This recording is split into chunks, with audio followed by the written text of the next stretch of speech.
Bonjour à tous, je vous souhaite la bienvenue. Je suis Laurent Tessier, directeur des éditions Nouvelle Page. Dans cette conférence spéciale minceur, vous allez découvrir une méthode inédite.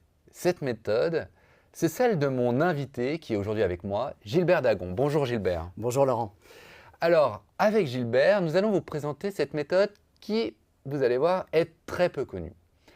D'abord, c'est une méthode qui se base sur des travaux scientifiques récents. D'autre part, pour qu'elle fonctionne de façon optimale, vous devez être bien accompagné et bien conseillé.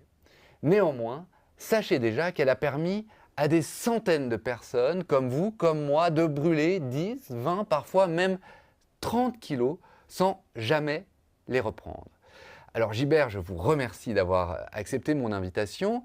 Et puis avec vous, pendant cette conférence, nous allons dévoiler à nos lecteurs pourquoi certains d'entre nous, n'arrivons jamais à brûler durablement les graisses malgré les nombreux efforts que nous pouvons être amenés à faire. Je préviens déjà que cela n'a rien à voir avec la génétique. Nous allons aussi voir comment cette maman de 48 ans a réussi à chasser 12 kilos en 4 mois, sans régime, sans sport, grâce à votre méthode, Gilbert. Nous allons aussi révéler l'étrange rapport qui existe entre Freud et l'activation en seulement 30 minutes du déstockage durable et rapide des graisses. Gilbert, à l'origine, votre métier, c'est d'être entraîneur sportif. Vous accompagnez vos clients, notamment, à se débarrasser de leurs kilos en trop par le sport et l'alimentation. Et puis, en travaillant, vous avez constaté que les méthodes traditionnelles que vous utilisiez marchaient mal. Vous avez donc décidé d'évoluer. Vous êtes donc devenu master coach, certifié, auteur et thérapeute spécialisé dans les méthodes du corps et de l'esprit. Aujourd'hui, vous accompagnez toujours des sportifs de haut niveau, dans plus de 17 disciplines, je crois, à dépasser leurs limites. C'est le volet performance, si on peut dire, de votre activité. Mais si les gens viennent vous voir dans votre cabinet, qui, je précise, est en Suisse, près de Lausanne, c'est pour perdre du poids. C'est bien ça ? Alors, oui, dans l'esprit, mais pas dans la forme. On va dire, parce que, est-ce que vous aimez perdre, Laurent, dans la vie? Ah, pas du tout, j'aime plutôt gagner. J'imagine Comme que tout le monde. nos spectateurs Et aussi. quand vous perdez vos clés, vous faites quoi? Je les recherche. Voilà, jusqu'à ce que vous les retrouviez. Eh bien, dans la langue française, le mot perdre a deux connotations. C'est soit ne plus avoir quelque chose qu'on aimerait encore avoir, soit c'est échouer. Et donc, il y a beaucoup de programmes minceurs qui les vendent en perdant du poids. Donc, perdez, perdez, perdez, on fait de vous des perdants. Et dans le but que vous poursuivez, justement, de mincir, de vous débarrasser de quelques kilos, et du coup, vous les retrouvez après. Parce que ça engage, ça va allumer une partie de votre cerveau qui va réagir contre ce langage-là, contre le fait de perdre. Et donc, vous faire retrouver après les kilos que vous aviez perdus. Donc, ce n'est pas très positif de le dire comme ça et ça va vraiment agir dans notre corps de manière vraiment effective. Donc, je vous inviterai à faire attention sur comment vous nommez le fait de mincir, par exemple, plutôt dire mincir, parce qu'on est tellement conditionné à perdre du poids qu'on n'a que cette expression qui vient à l'esprit. Alors, comment on pourrait le dire ? Il y a mincir, il y a maigrir. Alors maigrir, on va un petit peu le mettre aussi un petit peu de côté parce que souvent, il y a une connotation de mal-être derrière, de frustration. Donc mincir est beaucoup plus positif. D'accord. On va s'affiner, par exemple, retrouver sa silhouette idéale. On va se débarrasser de ce qu'on ne veut plus, dont des kilos superflus. Donc voilà les expressions qui seront positives et qui vont engager mentalement déjà des résultats. Alors, je vais essayer de ne plus utiliser ce mot interdit qui est perdre. J'encourage aussi nos lecteurs à en faire de même s'ils sont dans une recherche d'amincissement. Premier synonyme que j'utilise. Alors, revenons néanmoins sur les méthodes traditionnelles auxquelles vous avez tourné le dos. Alors, effectivement, quand j'étais entraîneur sportif, je me suis rendu compte assez vite que quand on travaillait sur un objectif de minceur, il y avait des personnes qui prenaient du poids malgré tous les entraînements physiques qu'on faisait. Et j'étais pas le seul dans ce cas de figure, le seul coach à qui ça arrivait. Et donc je me suis tourné vers l'alimentation. Je me suis dit, ces personnes-là, eh bien, elles ne respectent pas un programme alimentaire où elles mangent n'importe quoi entre les repas ou pendant les repas. Et au fait, pas du tout. Les personnes me certifiaient qu'elles mangeaient que des salades ou des plats équilibrés, vraiment aussi très restrictifs. Et je me suis intéressé à cette dame qui me disait vraiment, elle me certifiait qu'elle mangeait des salades à tous les repas. Et elle prenait du poids. Alors, le muscle étant 3 fois plus lourd que la graisse, il y a une petite marge qui est acceptable, c'est normal. Alors, le corps va s'affiner, va se tonifier, mais le poids va rester un petit peu stable parce que justement, le muscle, comme elle va remuscler, et se débarrasser de la graisse, ça va compenser. Mais là, elle prenait du poids. Alors, je me suis intéressé. Elle prenait de la graisse en mangeant de la salade? Eh bien, oui. Et oui. Et c'est possible, justement. Et je me suis intéressé à ce qu'elle pensait quand elle mangeait. Et là, j'ai eu des réponses, alors pas seulement d'elle, mais des autres personnes aussi que j'ai interrogées, des réponses hallucinantes. Du genre, je suis en train, en mangeant ma salade, donc je suis en train de penser à la pizza que mon voisin mange et que j'aurais bien voulu manger. Et comme si je l'imaginais en train de manger cette pizza au lieu de la salade. D'autres, c'était je suis en train d'imaginer la glace que j'aurais bien aimé manger comme dessert, mais que je vais me priver de manger parce que justement j'ai cet objectif-là. Et là, je me suis rendu compte au fait que les gens, en mangeant une salade, le corps n'assimilait pas la salade, mais la pizza, la glace. Alors autant se faire plaisir et la manger finalement. Et donc, je me suis rendu compte que avec ces méthodes voilà, qui engagent le corps, ne travaillent que sur au fait, l'effet et pas la cause.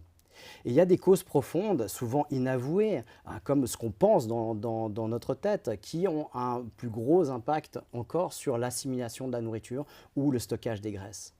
Et malheureusement, toutes les méthodes traditionnelles n'engagent que le corps ou la nutrition. Donc, si je résume, en engageant une méthode qui impliquerait l'esprit, ou le psychisme, c'est ça, je pourrais espérer mincir, pour ne pas utiliser le mot interdit, mais continuer à manger ce qui me fait plaisir et continuer à, sans m'astreindre plutôt, à des exercices sportifs extrêmement difficiles et exigeants et qui pourraient même m'embêter. Et oui, je sais que ça paraît un peu fou, mais voilà, la science le démontre, commence à le démontrer dans des recherches très récentes. Mais voilà, la science, l'idée même du corps, de l'être humain évolue. En 1900, on pensait que l'être humain pouvait vivre jusqu'à 60 ans. Aujourd'hui, il y a des personnes qui vivent à plus de 100 ans allègrement. Et tout ça, ça nous remet en question dans ce qu'on croit savoir ou ce qu'on croyait savoir et remet en question aussi certains enjeux, notamment pour le mincir, les vrais enjeux pour retrouver un équilibre corporel. Et ça, eh bien, j'en ai fait l'expérience dans mon cabinet en accompagnant des gens. Alors j'ai pris quelques exemples avec moi. Bien sûr. Il y a Caroline qui était une enfant, ça m'a beaucoup touché cette histoire parce que c'était une enfant de 10 ans quand elle est venue me voir, qui avait pris 20 kilos en une année à cause d'un choc émotionnel, mais au début on ne le sait pas. À 10 ans? À 10 ans, ouais. Elle a pris 20 kilos en une année. Et on ne sait pas pourquoi. Alors, bien sûr que quand on sait qu'il y a un enjeu, il y a une cause plus profonde, on va aller chercher cette cause plus profonde. Sinon, on ne voit que l'apparence, c'est-à-dire les changements des comportements alimentaires. Bien sûr qu'elle mangeait beaucoup trop, bien sûr que son corps avait commencé à assimiler différemment, mais ce n'était pas la vraie cause, ça c'est l'effet. Et donc, en accompagnement, eh bien, il y avait aussi tous les effets secondaires de ce surpoids. Hein. Et chez elle, c'était dramatique. Elle était en obésité morbide, elle était rejetée par tous les camarades de sa classe, elle était devenue en échec scolaire à cause de ça, parce que tout à coup, elle n'avait plus d'estime pour elle, elle n'avait plus de confiance en elle. Eh bien, en 9 mois d'accompagnement, eh bien, elle a retrouvé son poids de forme idéal et elle a renoué, ça a apaisé les tensions qu'il y avait dans sa classe. Elle a retrouvé les résultats qui étaient les siens avant et puis elle s'est retrouvée elle-même finalement. Et ça, c'est pas rien.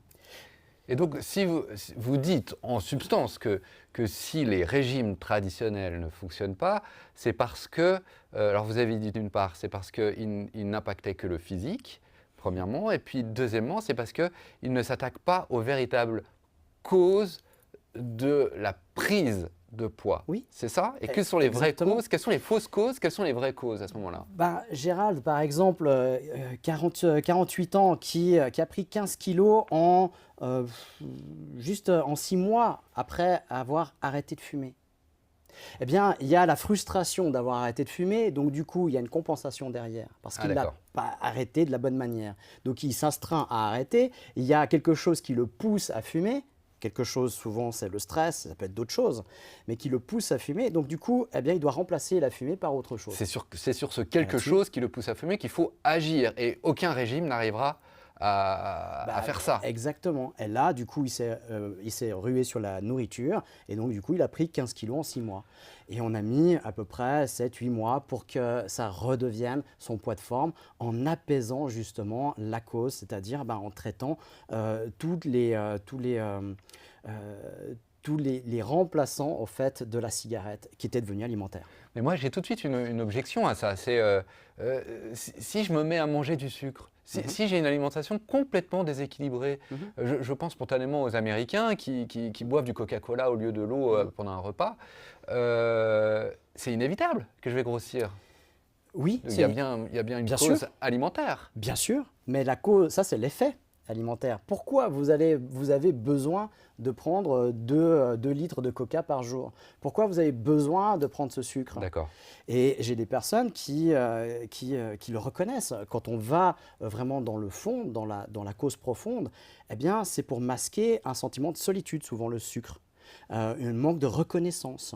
Donc on sait quand il y a le sucre qui est dans l'après-midi ou dans la journée, un manque de reconnaissance plutôt professionnelle. Alors c'est pas absolu, mais on est vraiment dans ce cadre-là. Et puis quand c'est le soir, eh bien c'est un manque de reconnaissance ou de besoin de partage, un besoin plutôt émotionnel, de vivre des émotions ou d'échanger avec des personnes. Ça, c'est pour le sucre. Ça, c'est pour le sucre, Mais par exemple. il y Ouais. a d'autres aliments qui font grossir. Je pense par exemple à la viande rouge ou à l'alcool. L'alcool qui est très... voilà, mais là aussi, qu'est-ce qui nous pousse à consommer de l'alcool? Boire un verre de rouge, c'est même recommandé, on pourrait dire, pour le la cœur, santé, pour ouais. le cœur, exactement. Mais ce n'est pas un verre de rouge qui va nous faire grossir. Ce n'est pas deux carrés de chocolat qui va nous faire grossir. Ce n'est pas en mangeant un steak que ça va nous faire grossir. C'est plutôt les frites à côté, par rapport à la viande, ou comme ça. Mais... voilà, après, ça, chacun peut avoir des principes alimentaires. Ça n'empêche pas. Les principes alimentaires, la différence avec les régimes, c'est qu'on peut les tenir à vie. Tandis qu'un régime, eh bien, par définition, on doit l'arrêter. Et régime, qui dit régime, dit frustration, parce on doit se restreindre.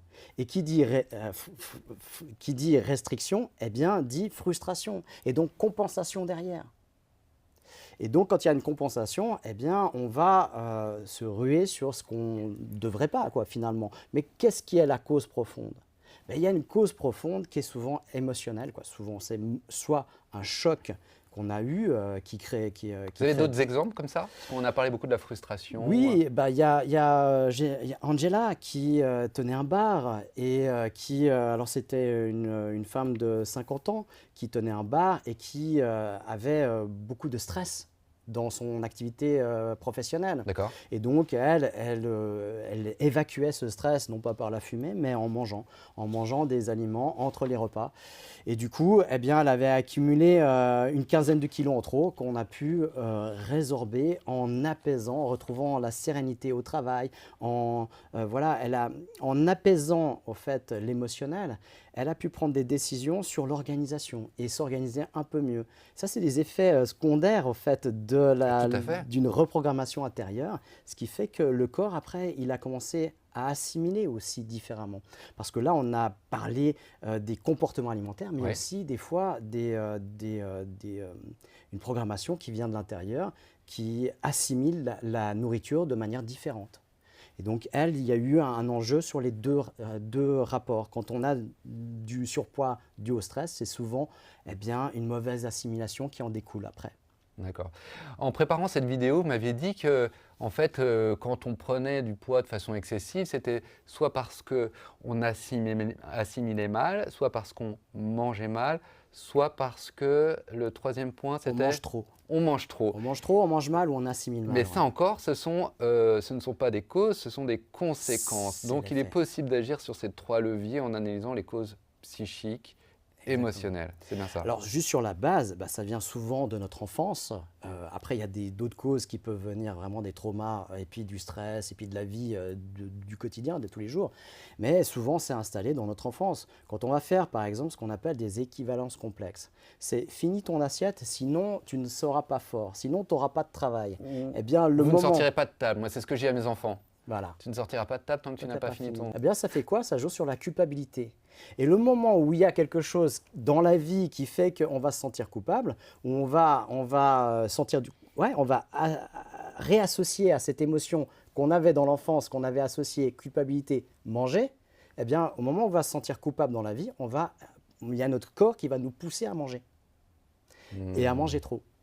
Et donc, du coup, voilà, on devrait justement pas faire ça pour nos enfants et juste respecter le niveau de satiété Ouais, tout à fait. pour pas déformer Bien sûr. la programmation qu'on a déjà innée à l'intérieur de soi, qui est parfaite, qui est déjà parfaite. J'aimerais que vous me parliez un peu de ce que ressentent vos clients lorsqu'ils ont réussi un peu leur défi de se débarrasser de leurs kilos en trop. Je crois qu'il y a des effets forcément physiques, je pense aux troubles articulaires, etc., mais sans doute dans leur vie générale et transformés, non? Ben oui, c'est ça. C'est les effets secondaires, justement, de retrouver le poids de forme idéal. On Effet retrouve secondaire désirable. Ben pour le voilà, coup. exactement. L'effet désirable, c'est que justement, les personnes, eh bien, déjà, elles retrouvent leur légèreté intérieure. Par la légèreté corporelle aussi, elles se sentent plus joyeuses, plus souriantes, elles sont moins sur la défensive, donc elles vont plus aller vers les autres. C'est ce qu'on remarque assez rapidement. Elles se renforcent aussi l'estime d'elles-mêmes, parce que quand on sent trop lourd, qu'on a l'impression d'avoir 10, 20, 30 kilos supplémentaires, ça agit sur la confiance en soi, sur l'estime de soi, sur la possibilité de rentrer en relation avec l'autre, notamment avec le conjoint aussi. Il y a des grosses tensions qui peuvent apparaître dans les couples, que ce soit pour les femmes, pour les hommes, les deux sont concernés là-dedans. Et du coup, quand on retrouve son poids de forme idéal, on retrouve la relation qu'on a avec l'autre. D'abord, la première relation, c'est avec son corps. Parce que je vais peut-être vous l'apprendre ou vous réapprendre, la seule personne avec qui vous devez vivre toute votre vie, c'est vous. Et donc, si je ne suis pas bien avec moi, eh bien, je vais être mal accompagné tout le reste de ma vie. Donc, le principal, c'est que je sois bien avec moi. Et quand je suis bien avec moi, je peux être bien avec mes enfants, je peux bien être avec ma femme, je peux bien avec les autres et donc m'ouvrir aux autres. Alors après aussi, il y a des personnes, quand elles ont 30 kilos de trop, eh bien, elles ont de la peine à marcher, elles ont de la peine à retrouver une activité physique juste pour le bien-être, pour l'esprit, comme toute personne devrait faire. Pas du sport pour mincir ou pour avoir la performance, mais juste faire du sport pour un équilibre intérieur, Bien sûr. comme on devrait tous Évidemment. le faire, voilà, simplement. Et qu'est-ce que vous dites aux lecteurs qui pensent certainement qu'il y a une cause non négligeable de la prise de poids qui est génétique, tout simplement? Oui, alors souvent on pense ça, et il peut y avoir une résonance génétique, mais elle n'est pas là où on le pense, encore une fois. La génétique, elle va agir sur les mécanismes de réponse face à un stress.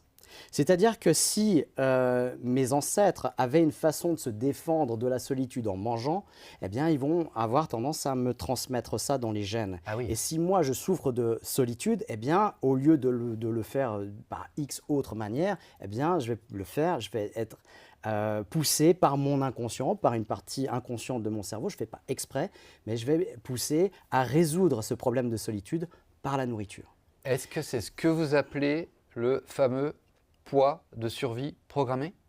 Alors, oui, alors pas tout à fait. Ça concerne le poids de survie programmé, mais ça concerne les comportements qui vont agir sur le poids de survie programmé.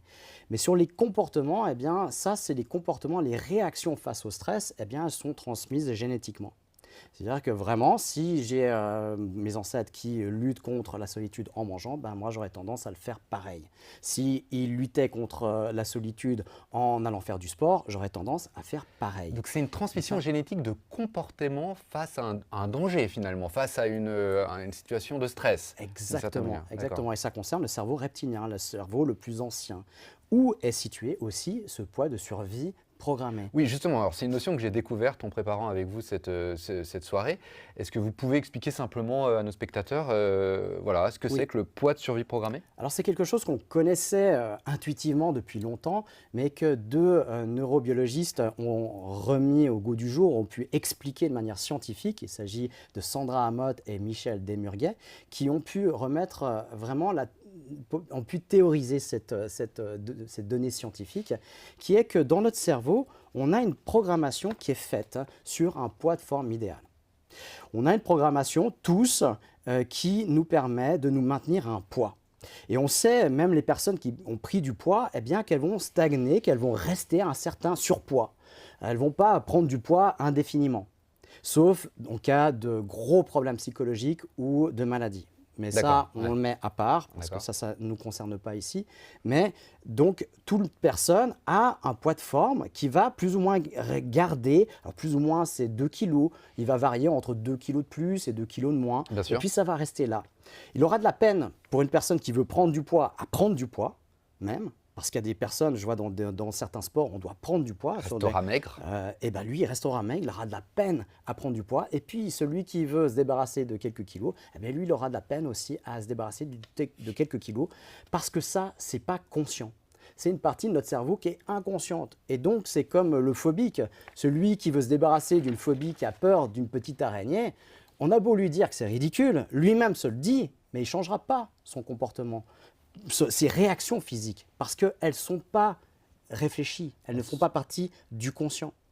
Et donc cette programmation-là, on peut la reprogrammer à la fois pour le phobique, mais à la fois pour mincir. C'est la bonne nouvelle, c'est-à-dire qu'une bonne partie de notre réaction au poids est inconsciente, mais on peut agir sur cette partie-là également. Et c'est tout l'objet de votre méthode, je crois. Justement, comme on peut constater que certaines personnes, ils ont un poids de forme qui est à 70 kg normal, et puis tout à coup, elles prennent 10 kg, elles arrivent à 80 kg.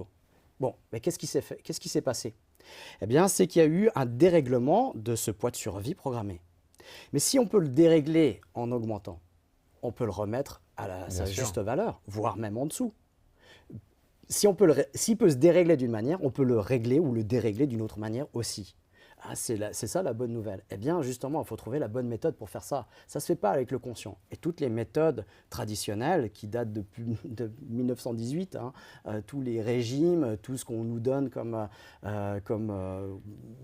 c'est même pas des principes alimentaires, c'est des régimes justement où on va engager la frustration ou engager le corps par des activités physiques à outrance, eh bien, sont basés justement sur la volonté. Et avec la prise en âge, je pense aux femmes qui peuvent prendre du poids soudainement au moment de la ménopause, mais ça concerne aussi les hommes, en fait. Oui. Là aussi, ça concerne le poids de survie programmé? Ben oui, justement, par rapport à l'âge, par rapport à notre assimilation, mais il y a aussi tous les impacts de vie qui se sont passés. Quand on est plus jeune, il y a moins d'impact, donc il y a moins de réactions sur le corps. Quand on arrive à un certain âge, il y a beaucoup plus d'impact, il y a le stress. Moi, personnellement, je vis beaucoup plus de stress maintenant qu'à 20 ans. Je ne sais pas pour vous. Mais du coup, ça va agir sur mon corps aussi. Mais ça, on le néglige. Oui. On pense que c'est juste l'âge, on pense que c'est juste la ménopause. Que c'est juste que c'est les hormones, souvent. Voilà, les hormones. Mais les hormones, c'est quoi qui gère les hormones? C'est la même partie de cerveau dont on parle. C'est le cerveau reptilien qui agit sur le corps, c'est lui qui régule toutes les hormones du corps. On va peut-être préciser le cerveau reptilien pour nos spectateurs. En fait, c'est un peu la partie archaïque de notre cerveau que nous héritons de nos ancêtres, les hommes préhistoriques, les premiers hommes, en fait, c'est ça? Exactement, c'est la partie la plus ancienne, à plus de 100 millions d'années d'ancienneté. C'est la partie commune avec les reptiles, c'est pour ça qu'on dit reptilien. Bien sûr. Et qui s'oppose à la partie consciente, intellectuelle, analogique, Alors, la etc. deuxième couche qui est émotionnelle, le limbique, et puis du néocortex supérieur qui est séparé en deux. On ne va pas trop rentrer dans les détails là-dessus, mais c'est intéressant, cette partie du cerveau reptilien est fascinante parce qu'elle a juste deux fonctions schématiquement. Elle a la fonction de la survie et de la reproduction. Alors nous, ce qui nous intéresse là, c'est la survie, et elle engage quelque chose dans le poids de forme, parce que le cerveau reptilien nous a programmés à avoir une réserve de graisse, il faut le savoir. Une réserve de graisse en cas de coup dur, en cas de guerre ou de famine. Cette réserve de graisse, en général, pour la plupart des gens, elle est de 40 jours, si elle était équilibrée. Bien sûr, d'accord.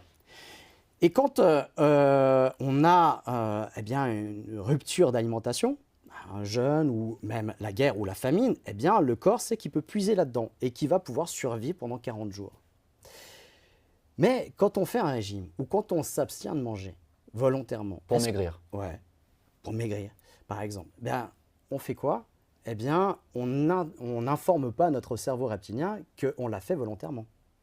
Pour lui, il y a soit la guerre, soit la famine. C'est un danger pour lui. Exactement. Et donc, il fait quoi? Il réagit. Et il réagit comment? Eh bien, il va stocker tout ce qui va passer, il va le stocker en graisse. Y compris la salade. Et bien voilà, exactement, c'est ce que j'allais dire. Y compris la salade. Et c'est là qu'on a découvert que vraiment, avec une salade où il n'y a pratiquement pas de graisse, eh bien, le corps est capable de transformer la salade en graisse pour justement ce phénomène de survie. Et ce qui est génial avec cette partie de cerveau, c'est qu'il n'est pas bête, on peut dire ça comme ça. Eh bien, il a la capacité d'apprendre pour se perfectionner. Et donc, quand on fait un régime, on va descendre, on va brûler les graisses, forcément, puisqu'on va être en sous-calorique. Évidemment. On va brûler plus de calories qu'on en prend. Du coup, on va brûler les graisses et le corps va réagir. Bon, il est en phase de stress. Et puis, quand on arrête le régime, parce qu'un régime, on ne peut pas le tenir à vie, évidemment, donc on l'arrête, eh bien, tous les aliments qu'on va ingérer, le premier objectif du cerveau, c'est quoi? de récupérer le poids de survie. Ben voilà, c'est ça? de reconstituer la Il peut graisse. aller même au-delà du poids de survie initial. Et c'est ça, parce qu'il se dit, eh bien, voilà, on a frôlé la mort là, parce qu'il nous restait plus que 10 jours de réserve de graisse. Eh bien, il va reconstituer les 40, et comme il est intelligent, eh bien, il va se dire, eh bien, on va mettre 10 jours de plus. Et c'est ce qu'on appelle l'effet yo-yo. Alors Gilbert, comment concrètement on peut agir sur cette programmation inconsciente qui nous ramène inéluctablement, on dirait, à notre poids initial? Eh bien justement, c'est là où c'est fascinant, parce qu'on a justement des méthodes qui ne datent pas d'hier, qui datent de très longtemps, qu'on a perfectionnées au cours du temps, dont justement Freud utilisait. Ça s'appelle des messages neuronaux. Ah oui. Et donc on va pouvoir d'abord parler à cette partie-là de l'inconscient. Déjà, il faut déjà ouvrir la porte, parce qu'il y a comme une fracture, une frontière naturelle entre le conscient et l'inconscient. Ah oui. On le comprend bien. Quand on parle, je citais la phobie avant, bien, si on dit à quelqu'un, maintenant tu arrêtes d'avoir peur, ou même la personne, elle se dit elle-même, maintenant Oui, j'arrête d'avoir ça, c'est peur des inutile, araignées, ça. ça marche Ouais, pas. donc il faut d'abord pénétrer dans cette partie de cerveau. Exactement, comme ouvrir la porte et puis après parler le langage de cette partie-là où on a justement ce qu'on appelle les messages neuronaux. Et Freud utilisait ça justement avec ses patients pour explorer leur inconscient. Et donc vous, votre méthode justement, c'est de faire appel à ces messages neuronaux au cours de séances que vous proposez à vos clients. Comment ça se passe concrètement une séance? Alors on est dans un état un petit peu second, c'est-à-dire on est un petit peu soporifique comme ça. On est dans Vous parlez un du état... client là? Oui, c'est ça. C'est la personne qui va recevoir les messages neuronaux. Eh bien, elle va être un petit peu entre pas endormie, parce qu'on est tout à fait conscient, mais on est un petit peu juste dans une espèce de flottement comme ça. Comme ça peut nous arriver dans la vie de tous les jours. On a des expressions populaires pour dire ça. Une personne, quand elle est dans la lune, elle est à l'ouest, elle est dans les nuages, c'est une personne qui est un petit peu, elle est concrètement, scientifiquement, on dit, elle est dissociée. C'est-à-dire que son corps est ici, mais son esprit est ailleurs. Et on retrouve ça dans plein c'est quelque chose de complètement naturel, puisqu'on retrouve ça dans plein d'activités de tous les jours. Quand, je ne sais pas si ça vous arrive, Laurent, quand vous lisez un livre, sur une expression, sur un mot, votre esprit part ailleurs, et vos yeux continuent à lire les lignes, vos mains à tourner les pages.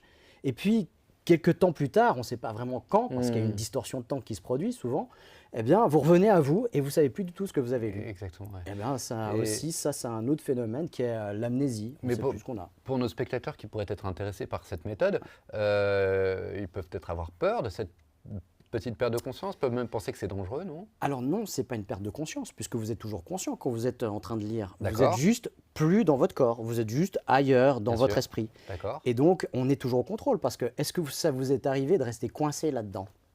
Ah bah non, Non, hein. pas plus de quelques Voilà. secondes en tout cas. Et même, Ouais. on fait ça quand on conduit. Ça vous est déjà arrivé de conduire, votre Oui. esprit part ailleurs, vous arrivez à destination, vous ne savez même plus si Oui. vous avez respecté les limitations de vitesse. Limite, je ne sais pas si vous allez arriver, j'espère pas, vous allez regarder le pare-choc s'il n'y a personne accroché au pare-choc. Non, c'est pas, j'espère pas. Mais c'est ce qui nous arrive, c'est un effet naturel. Et personne n'est jamais resté bloqué dans cet état. Et si on a besoin de sortir parce qu'il y a quelque chose qui se passe, il y a un piéton qui traverse, ben on a des réactions tout à fait normales, même anticipées. Il y a des sportifs qui utilisent ça, hein. Cet état-là, il y a Michael Schumacher qui avait reconnu qu'il utilisait cet état-là de dissociation pour pouvoir conduire parce qu'il avait une réactivité accrue. On va anticiper, on va avoir des réactions beaucoup plus précises. Et, anticipées. mais vous m'avez dit aussi qu'il y avait des sportifs, même des établissements tout à fait officiels qui utilisent ces méthodes. Hein. Absolument. C'est des méthodes qui sont utilisées dans les CHU, dans tous les CHU des grandes villes du monde entier, Ah oui? pour des maladies graves, pour accompagner les grands brûlés, par exemple ici à Lausanne. C'est aussi utilisé parfois en bloc opératoire pour faire de l'anesthésie sans anesthésiant. Dans un état dissocié, eh bien, on ne ressent plus la douleur. Ah oui. Donc voilà, pour la douleur, pour des cas d'urgence aussi. Hein, moi, ça m'est arrivé d'intervenir avec des urgentistes pour pouvoir apprendre ces méthodes-là aussi. D'accord, très bien. Donc voilà. Je connaissais Et il y a ce- des sportifs, il y a Roger Federer, il y a Vincent Kompany, il y en a pour en citer que quelques-uns. Il y a aussi Tiger Woods qui avait reconnu utiliser beaucoup ces méthodes-là. Alors c'est pas exhaustif, hein, il y en a plein. D'ailleurs, tous les grands champions utilisent ça en réalité. Est-ce que les études scientifiques, Gilbert, prouvent le fonctionnement de cette méthode? Parce que c'est tellement original, tellement nouveau qu'on se dit, bon, il y a peut-être...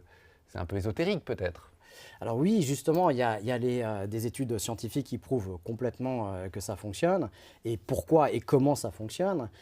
Sur justement ces techniques précises, eh bien, on a plus de 15 000 études qui ont été publiées. Donc, c'est pas si récent que ça. Donc, hein, c'est récent parce que le grand public commence à le découvrir maintenant, mais c'est étudié depuis déjà un certain temps, depuis plus d'une vingtaine d'années, scientifiquement, médicalement aussi. Et aussi, surtout, eh bien, il y a beaucoup de témoignages. Les témoignages eh bien, sont dithyrambiques, quoi. C'est vraiment parce que justement, ce qui est intéressant vraiment là-dedans, c'est qu'on ne fait pas appel à l'enjeu du conscient, à la volonté. Et c'est surtout ce qui fait défaut et ce qui culpabilise les gens quand ils n'y arrivent pas, justement, et qui les décourage. Hein, quand on se débarrasse de 10 kilos, puis après on en reprend 15, ben, Il y a quelques mois, un groupe de chercheurs a publié une étude qui, à mon avis, a eu des résultats époustouflants, mais personne n'en a parlé, enfin à ma connaissance en tout cas.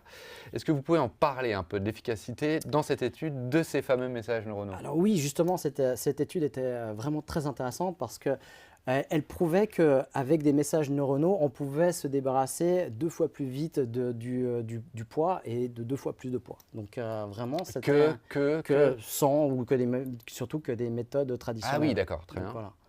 Et puis, il y a une autre étude qui a montré bien que... alors, l'étude s'est faite comme ceci. Ils ont pris des personnes, des femmes entre 20 et 65 ans. Ils ont séparé en 2 groupes, en double aveugle. Et ils ont fait au premier groupe, eh bien, ils ont fait subir aux personnes des messages neuronaux. Et puis, l'autre pas.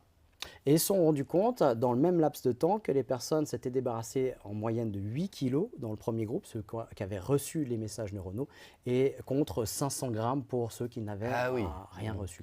Très bien. Donc l'efficacité est vraiment prouvée et elle montre vraiment une une énorme différence. Ce qui est réellement parlant et ce qui va beaucoup parler, à mon avis, à nos spectateurs ce soir, ce sont les témoignages des utilisateurs. Bah oui, alors là, j'en ai des centaines et des centaines. Il y a par exemple Lucille, et c'est toujours un petit peu les mêmes choses. Lucille qui s'est débarrassée de 10 kilos alors qu'elle avait fait des multiples régimes. C'est exactement souvent le cas. Beaucoup de frustration, le corps qui réagit très vite avec justement le poids de survie programmé. Et donc, dès qu'elle sautait un repas ou dès qu'elle décalait son repas, son corps avait tendance à stocker. Donc, elle prenait du poids alors qu'elle mangeait des aliments tout à fait normaux, rien de spécial. Eh bien, sans sport, sans régime particulier, eh bien, elle a retrouvé son poids de forme en quelques mois. Je vous dirais aussi, je vais prendre mon exemple parce que moi aussi, je les ai testés. J'avais à peu près 4 kilos à me débarrasser et ça s'est produit en un mois. À peu près, est-ce qu'on se débarrasse avec ça pour que le corps ait le temps d'assimiler la différence, parce qu'autrement, si vous faites un anneau gastrique ou quelque chose comme ça, eh bien, il y a tout le corps qui n'a pas le temps d'assimiler et la peau va pendre. Là, pas, parce que le corps, il réabsorbe, justement. Ah oui, et eh bien, je me suis débarrassé de 4 kilos en l'espace d'un mois, c'est à peu près ça, entre 800, 1 kilo par 800 grammes, 1 kilo par semaine maximum, c'est à peu près ça la moyenne de ce qui se produit. Et j'ai compris l'efficacité de cette méthode quand je l'ai vécue. Il m'est arrivé quelque chose, j'étais en train de travailler à mon ordinateur, je faisais de l'administration et sous les coups de 4-5 heures, je me suis dit je vais faire une pause et je vais prendre un morceau de chocolat parce que moi aussi j'aime bien ça. Et je ne m'en prive pas d'ailleurs. Et là, eh bien, je vais perdu dans mes pensées un petit peu, je vais au frigo, j'ouvre le frigo, je prends une bouteille d'eau, je me sers à boire et puis je retourne travailler. Et c'est une demi-heure plus tard que je me rends compte qu'au fait… Que vous n'aviez pas mangé votre chocolat. Que j'étais levé pour prendre un morceau de chocolat et que je m'étais servi un verre d'eau à la place. Et ça, c'est justement ces messages neuronaux qui avaient agi sur moi. Qui avaient déprogrammé votre comportement. C'est ça. Et puis, sans m'en rendre compte, sans avoir besoin, eh bien là, c'était pour combler peut-être ou pour… maintenant, avec le recul, je peux me dire que c'était pour me détendre d'une activité. Eh bien, un verre d'eau faisait tout à fait l'affaire. C'était pas juste pour le plaisir du chocolat. Alors maintenant, on peut prendre du chocolat pour le plaisir et ça n'agit pas sur le corps.